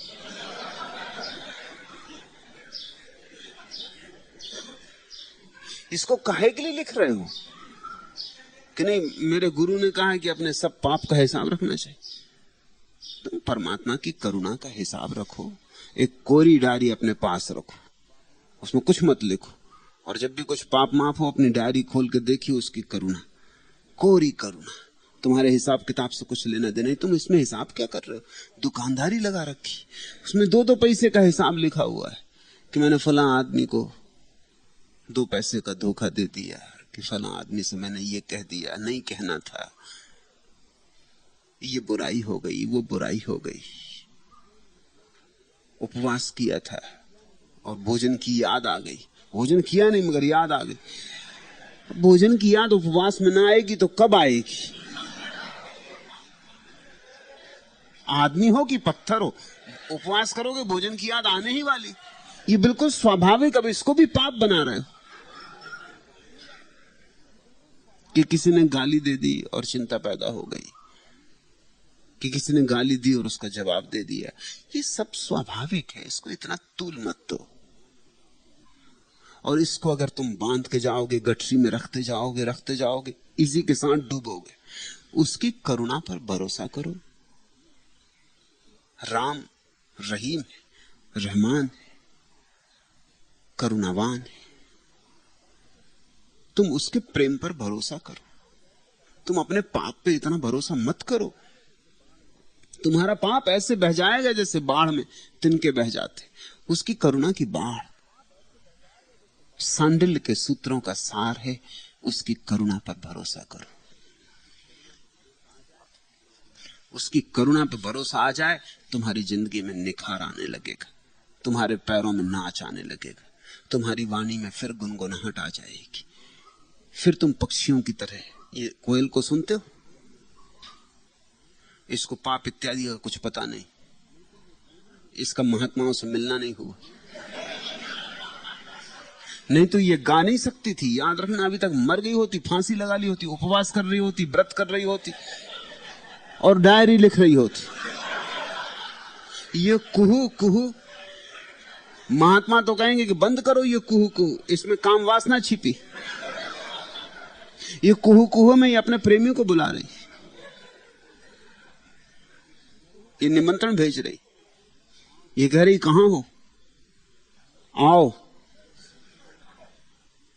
ये प्रतीक्षा कर रही। ये धन्यभागी है, इसको कोई महात्मा नहीं मिले। तुम भी ऐसे ही कुहू कुहू कर पाओगे जिस दिन तुम परमात्मा की करुणा की स्मृति करोगे, अपने पापों का बोझ छोड़ोगे। तुम भी गुलाब के फूल की तरह खिल पाओगे। गुलाब का फूल भी नहीं खिल सकता अगर महात्मा का उपदेश सुन ले। वो भी सच आएगा कि क्या खिलना, खिलने में नरक, जीवन पाप, और खिलने में कई तरह की झंझटें, बंदी रहना ठीक है। और वो भी सोचेगा कि हे प्रभु, आवागमन से कैसे मुक्त हूं, मुक्ति, आवागमन से मुक्ति चाहिए मुझे। इस जगत में आदमी को छोड़ के तुम्हें कहीं उदासी दिखाई पड़ती है? क्या कारण है? इस जगत को महात्माओं के उपदेश नहीं मिले सिवाय तुमको मिले हैं उपदेश। तुम्हारे महात्माओं से तुम्हारा छुटकारा हो जाए तो तुम परमात्मा से मिल सकोगे। ये बात इतनी कठिन है तुम्हें समझनी। तुम मेरी बात सुन के इसलिए अक्सर नाराज भी हो जाते हो। मैं तुमसे कहता हूं, जब तक तुम अपने महात्माओं से न छूटोगे तब तक तुम्हारा परमात्मा से मिलना नहीं हो सकता। ये कोयल अभी भी परमात्मा में कुहू कुहू कर रही, ये आवाज परमात्मा से ही उठ रही। इसको कुछ पता नहीं, कल का कुछ हिसाब नहीं, कल क्या किया था, किससे कुछ कह दिया था, किससे कुछ सुन लिया था, कल क्या हुआ, कल का कल गया। कल की आने वाले की भी कोई चिंता नहीं है, न नरक की कोई फिक्र है, न स्वर्ग की कोई फिक्र है। मनुष्य अगर परमात्मा की करुणा में आश्वस्त हो जाए तो फिर गीत उठेगा, फिर नाच उठेगा। एक निगाहे तबस्सुम असर मिल गई, रोशनीए बहारे सहर मिल गई, फिर मुस्कुराहट पैदा होगी, फिर सुबह की रोशनी मिल जाएगी। एक निगाहे तबस्सुम असर मिल गई, रोशनीए बहारे सहर मिल गई। जब चमक दर्द की कुछ सिवा हो गई, अपने ही दिल से उनकी खबर मिल गई। वह समुंदर की वसतों को समझें भी क्या, जिनको मौजे सदफ सतह पर मिल गई। जब फरोजा हुए अपने दागे जिगर, सामे गम को नवेदे सहर मिल गई। मरहबा अजमिनो रह रवे शौक को, जिंदगी की नई रह गुजर मिल गई। नगमे जाफिजा छेड़ ए मुतरिबा, आज सबनम की गुल से नजर मिल गई। फिर गा गीत, नगमे जाफिजा छेड़ ए मुतरिबा, फिर छेड़ प्राणदायक संगीत, आज सबनम की गुल से नजर मिल गई। जिस दिन तुम्हारी परमात्मा की करुणा की तरफ जरा सी भी दृष्टि चली जाएगी, एक क्षण को भी तुम्हें उसकी महाकरुणा का स्मरण आ जाएगा, उसी क्षण गए सब पाप, उसी पल उत्क्रांति हो जाती है, एक क्षण में हो जाती। एक क्षण भी ज्यादा है, क्षण के किसी अंश में ही हो जाती है। यहीं बैठे बैठे हो सकती। याद करो उसकी करुणा को, उसकी क्षमा अपार है और बेशर्त है। वो तुमसे नहीं पूछेगा तुमने क्या किया और क्या नहीं किया।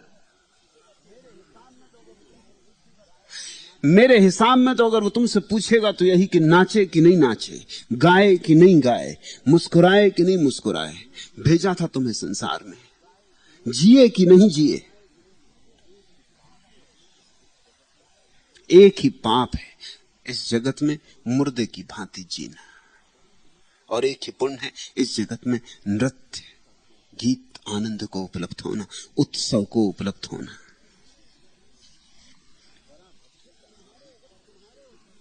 पराभक्ति का नाम ही एकांत भाव है। जब तुम्हारे और परमात्मा के बीच एकांत भाव आ जाए, एक का ही अनुभव होने लगे, मैं वह मैं, भक्त और भगवान दो न रह जाएं, ये लक्ष्य है।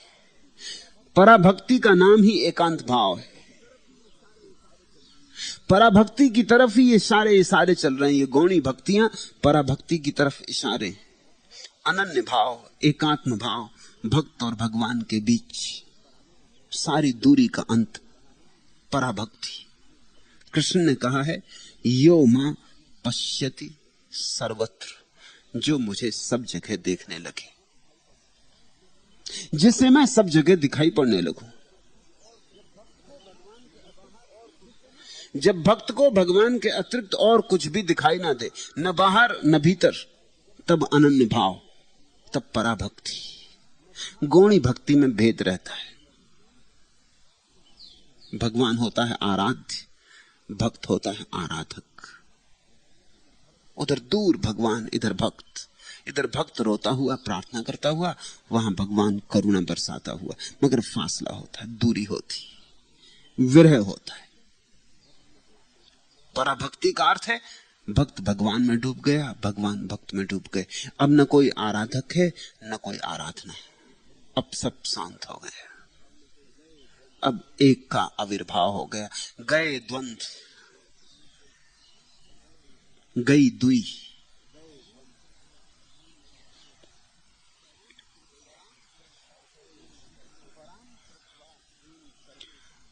पराम कृत्वा एम सर्वेसाम तथा ही आह। गीता के वाक्य पराभक्ति के साधन के अर्थ ही है। और गौणी भक्ति, भजन कीर्तन आदि से मुक्ति नहीं मिलती। मुक्ति तो पराभक्ति से मिलती। फिर गौणी भक्ति से क्या मिलता है? गौणी भक्ति से पराभक्ति मिलती। भजन कीर्तन इत्यादि से पराभक्ति का रस धीरे धीरे बढ़ता है। जिस दिन पराभक्ति मिल जाती उस दिन गौणी भक्ति विदा हो गई, और पराभक्ति से मोक्ष का आविर्भाव होता है। परमात्मा से अलग होने में हमारा बंधन है, और परमात्मा के साथ एक हो जाने में हमारी मुक्ति है। हम की तरह रहेंगे तो बंधन में रहेंगे, जंजीरों में रहेंगे। मैं कारागृह, और हम की तरह ना रहे। मैं विदा हो गया, कारागृह गिर गया। फिर सारा खुला आकाश से स्वतंत्र का, फिर स्वच्छंदता है। उस परम आनंद की तलाश ही चल रही, और जब तक उसे न पालोगे तब तक तृप्ति नहीं होगी। और कुछ भी पालो तृप्ति नहीं होगी। सारा संसार तुम्हारा हो जाए तृप्ति नहीं होगी। और अंतिम वचन तो अद्भुत है। भजनीयेन अद्वितीयम इदम कृष्णस्य तत्स्वरूपत्वात्। यह सभी भगवान का स्वरूप है, इस कारण सेवन भजन करने के योग्य है। ये सारा जगत परमात्मा का स्वरूप है। तुमने सुना है, शास्त्र कहते हैं जगत मिथ्या, माया। सांडिल्य नहीं कहते। सांडिल्य कहते हैं जगत कैसे माया, कैसे असत्य। सत्य से कहीं असत्य का आविर्भाव हो सकता है? अगर परमात्मा सत्य है तो उससे असत्य का कैसे आविर्भाव होगा? अगर परमात्मा सत्य है तो संसार माया कैसे होगा? एक बहुमूल्य सवाल उठाते, बुनियादी सवाल उठाते। वे कहते हैं सत्य से सत्य का ही आविर्भाव हो सकता है। लहर भी सत्य है क्योंकि सागर सत्य है। लहर अलग होकर सत्य नहीं है, वहां भ्रांति शुरू होती, मगर लहर की तरह तो सत्य है ही। लहर में सागर ही तो लहरा रहा है। लहर को तुम सागर से अलग नहीं ले जा सकोगे कि लहर को अपने घर ले चले, लहर मिट जाएगी। लहर सागर में ही हो सकती है। जगत की भ्रांति इसलिए पैदा नहीं हो रही कि जगत भ्रांति है। जगत की भ्रांति इसलिए पैदा हो रही कि तुमने अपने को अलग मान लिया, तुमने लहर को अलग मान लिया, तुमने लहर को केंद्र दे दिया जो कि झूठ है। तुम अपने केंद्र बन गए हो जो कि झूठ है। केंद्र तो एक ही है इस सारे अस्तित्व का। इस सारे अस्तित्व का प्राण एक है। इस सारे अस्तित्व का सूर्य एक है। किरणें हम अनेक हैं, मगर सारी किरणें उसी सूर्य से जुड़ी हैं, उसी सूर्य का विस्तार है। सांडिल कहते हैं संसार असत्य नहीं है, वरन सच्चिदानंद भगवान का ही विस्तार है। इसलिए सेवन करने योग्य है, भोगने योग्य है और भजन करने योग्य भी। ये क्रांतिकारी वचन है। दो बातें कह रहे हैं। भजनी का दोहरा अर्थ है, भोगनी और भजन करने योग्य, आदरणीय, भोग्य और आराध्य। ये बड़ा गहरा इशारा है। वो ये कह रहे हैं भागो मत, भोगो। ये परमात्मा ही है। जब तुम भोजन कर रहे हो तो तुम परमात्मा को ही अपने में आत्मसात कर रहे हो। इसलिए उपनिषद कहते हैं अन्नम ब्रह्म। इसलिए इस देश में हम आदर से पहले प्रणाम करते, भगवान का स्मरण करते, फिर भोजन लेते, समादर पूर्वक। भोजन के रूप में भगवान ही।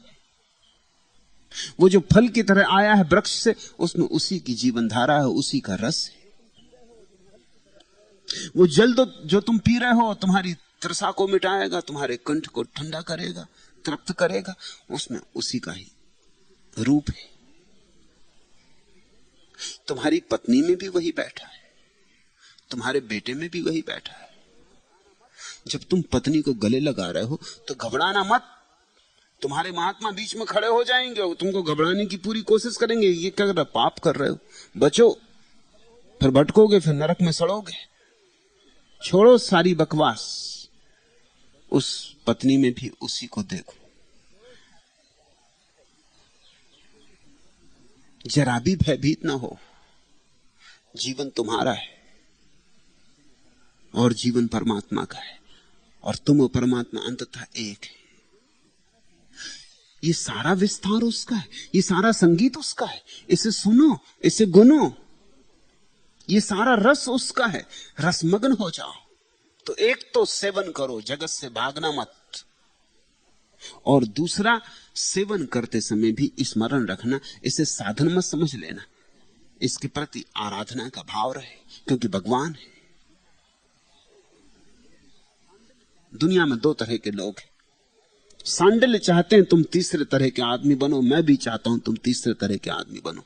एक तो दुनिया में वो लोग हैं जो कहते हैं यहां सिर्फ भोग है और कुछ भी नहीं, हर चीज को भोगो और फेंक दो। भौतिकवादी एक स्त्री को भोग लेता है फिर फेंक देता है। वो कहता अब क्या है, अब मैं दूसरी स्त्री खोजूंगा। उसके मन में कोई आदर नहीं है, कोई आराधना नहीं। वो व्यक्तियों का उपयोग वस्तुओं की तरह करता है, वहां असम्मान है। वो व्यक्तियों का उपयोग साधन की तरह करता है, जबकि प्रत्येक व्यक्ति साध्य है। तुमने कभी अपनी पत्नी के चरण छुए? अगर नहीं छुए तो तुम भौतिकवादी हो। तुमने कभी अपने बेटे के चरण छुए? अगर नहीं छुए तो तुम भौतिकवादी हो। तुमने कभी अपने नौकर को सम्मान दिया? अगर नहीं दिया तो तुम्हारी सब बकवास है परमात्मा इत्यादि को मानना, उसमें कोई मूल्य नहीं। एक तो भौतिकवादी है जो चीजों का भोग करता है, जो कहता है कि मैं भोगने के लिए बना हूं, हर चीज मेरे भोग के लिए बनी, तो वो जाके जंगल में शिकार कर लाता है, न मालूम कितने जीवन को पहुंच डालता है, सिर्फ इसलिए कि स्वाद थोड़ा सा मिले। उसे कोई चिंता नहीं है, उसे बोध ही नहीं कि वो क्या कर रहा है। वो सारी दुनिया को मिटा सकता है, बस उसे अपना भोग ही एकमात्र लक्ष्य है। उसके मन में अस्तित्व का कोई सम्मान नहीं, रिवरेंस फॉर लाइफ उसके भीतर नहीं है। वो हिंसक होगा, दुष्ट होगा, कठोर होगा, वो इन के इन प्रकार किसी भी तरह शोषण कर लो, चूस लो, उसका सारा अस्तित्व शोषक का अस्तित्व है। उसके मन में न दया होगी, न प्रेम होगा, न करुणा होगी।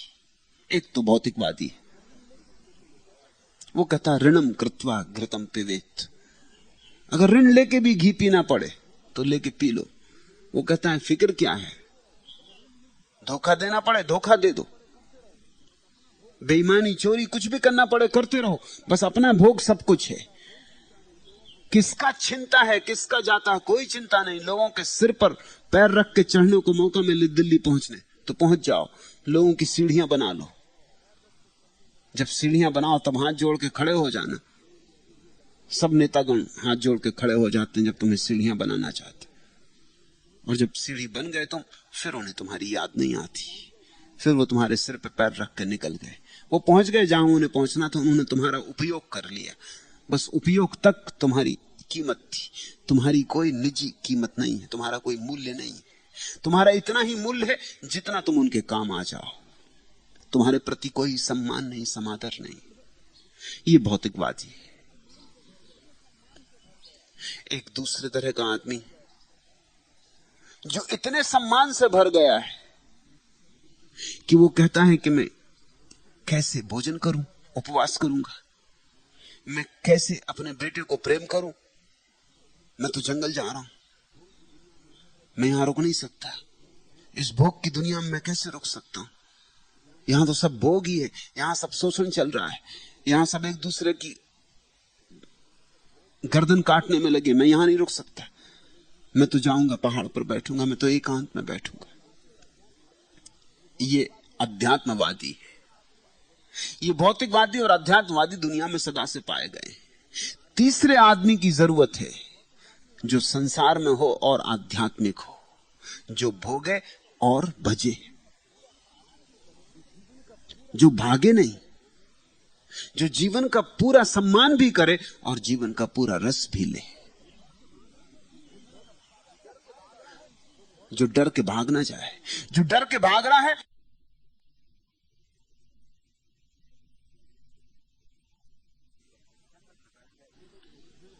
जंगल में बैठ गए, घृणा नहीं करते किसी से, प्रेम भी नहीं, दोनों साथ ही समाप्त हो गए। घृणा और प्रेम के लिए दूसरे की मौजूदगी चाहिए।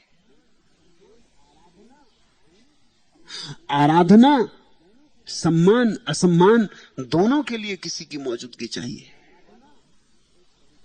भौतिकवादी एक तरह की गलती है, अध्यात्मवादी दूसरे तरह की गलती है। भोगवाद एक भूल, त्यागवाद दूसरी भूल। सांडिल्य जैसे महाज्ञानी तीसरी तरह की बात कहते हैं। वो कहते हैं त्यागपूर्ण भोग, भोगपूर्ण त्याग।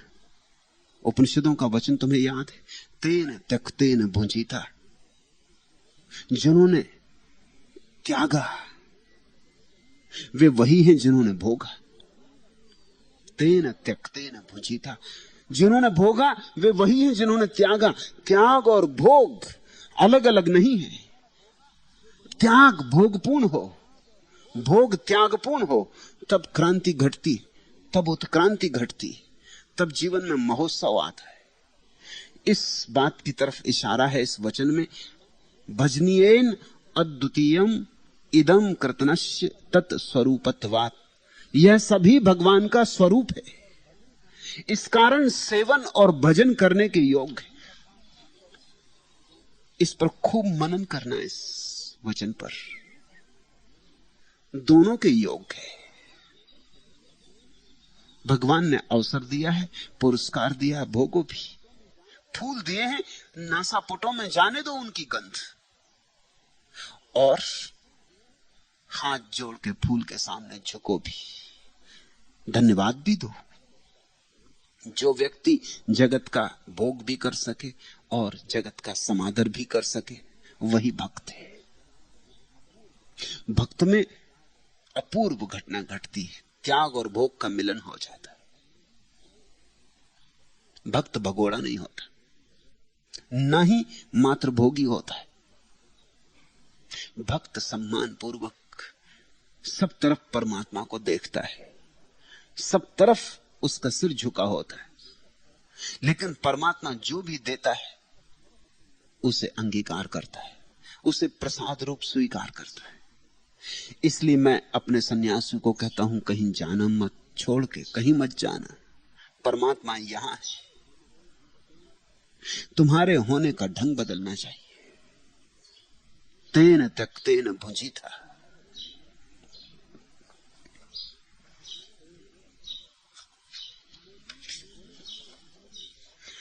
भगोड़े वंचित हो जाते।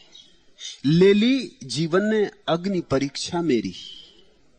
मैं आया था जग में बनकर लहरों का दीवाना। यहां कठिन था 2 बूंदों से भी तो नेह लगाना। पानी का है वह अधिकारी जो अंगार चबाए। ले ली जीवन ने अग्नि परीक्षा मेरी।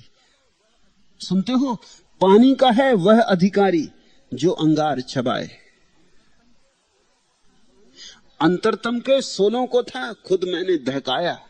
अनुभवहीन दिनों में मुझको था किसने बहकाया। भीतर की तृष्णा जब चीखी, सागर बादल पानी, बाहर की दुनिया की लपटों ने घेरी। ले ली जीवन ने अग्नि परीक्षा मेरी। जीवन अग्नि परीक्षा है, और कहीं जाने की जरूरत नहीं। यही निखार है, यही तुम्हारा स्वर्ण आग से गुजर के कुंदन बनेगा। काठ कोयला जलकर बनता और कोयला राखी। छिपा कहीं मेरी छाती में था स्वर्गों का साखी। 2 आगों के बीज बनाकर नीड़ रहा जो गाता। ज्वाला के दिन में निसी में धूम्र अंधेरी। ले ली जीवन ने अग्नि परीक्षा मेरी। जीवन की अग्नि परीक्षा से भागो मत। यही कुछ घटने को है, घटने को है, इसलिए जीवन दिया गया है। काठ कोयला जलकर बनता और कोयला राखी। छिपा कहीं मेरी छाती में था स्वर्गों का साखी। वो जो स्वर्ग का साक्षी है वो तुम्हारे भीतर छिपा है। त्याग को भी देखो, भोग को भी देखो, साक्षी बनो। न त्याग को चुनो न भोग को चुनो, दोनों को नाचने दो तुम्हारे चारों तरफ। तुम साक्षी रहो, तुम तीसरे रहो। सुख भी देखो, दुख भी देखो, दिन भी देखो, रात भी देखो, मगर किसी से तादात्म्य मत करो। छिपा कहीं मेरी छाती में था स्वर्गों का साथी। 2 आगों के बीज बनाकर नीड़ रहा जो गाता। ज्वाला के दिन में निसी में धूम्र अंधेरी। ले ली जीवन ने अग्नि परीक्षा मेरी। पीड़ा को मधु में, क्रंदन को छंदों की मृदुवाणी। असुचि अमंगल को मैं मंगल करने का अभिमानी। स्वप्न चिता की भस्म जहां थी फैली, उस पर मैंने बिखरा दी अपने कली कुसुमों की ढेरी। ले ली जीवन ने अग्नि परीक्षा मेरी। इस अग्नि का रंग ही गैरिक रंग है। इस अग्नि परीक्षा से गुजरना ही गैरिक वस्त्रों का अर्थ है।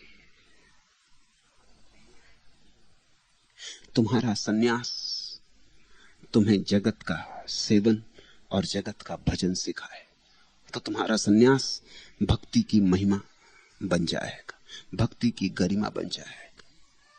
तुम्हारे सन्यास से गीत उठना चाहिए, तुम्हारे सन्यास से नृत्य जगना चाहिए, तुम्हारा सन्यास महोत्सव हो। तभी जानना कि तुमने प्रभु ने जो अवसर दिया था उसका पूरा पूरा उपयोग किया है और तुम उत्तीर्ण हो गए हो। आज इतना।